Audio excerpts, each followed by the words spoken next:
Wakorintho wa pili sura ile ya 3 na mstari ule wa 17 anasema hivi neno la Mungu: basi Bwana ndiye Roho, walakini alipo Roho wa Bwana, hapo ndipo penye uhuru.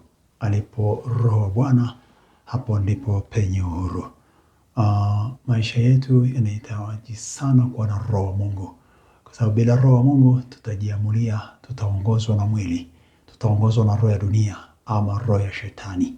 Lakini alipo Roho wa Kristo, Roho Mtakatifu, hapo ndipo penye uhuru wa kweli, penye ufunuo wa kweli, penye utambuzi wa kweli. Hapo ndipo tunaweza tukafanya mambo yote sawa sawa na mapenzi ya Bwana. Tukiongozwa na roho ya dini, tutafanya kwa sheria za kidunia na za kidini za wanadamu. Roho wa Bwana alipo, yeye atatuongoza na anatupa uhuru wa kweli. Basi kubali, tamani, ita Roho Mtakatifu aendelee kuongoza. Kaa katika Roho, nenda katika Roho. Ukiangalia mstari wa 10 anasema, lakini sisi sote kama uso usiotiwa na utaji, tukirudisha utukufu wa Bwana kama vile katika kioo, tunabadilishwa tufanane na mfano huo, toka utukufu hata utukufu, kama vile kwa utukufu utokao kwa Bwana aliye Roho. Tunabadilishwa tufanane naye tukikubali kuongozwa na Roho Mtakatifu, Roho wa Mungu.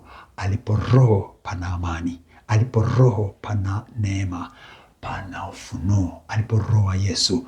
Na ndipo anasema toka utukufu hadi utukufu tunapelekwa, tunafananishwa naye, tunapewa kitu kikubwa cha kumtumikia Mungu na kumtambua zaidi na kubaki katika uweza wa nguvu zake bila kufungwa. Hatujiwekei mipaka wala tuwekewe mipaka tukiwa na Roho Bwana. Alipo Roho Bwana ndipo penye uhuru wa kweli. Na ule utaji uondolewa tukimwamini yeye, tukimwita yeye, tunaondolewa kifuniko ambacho si cha Roho Bwana.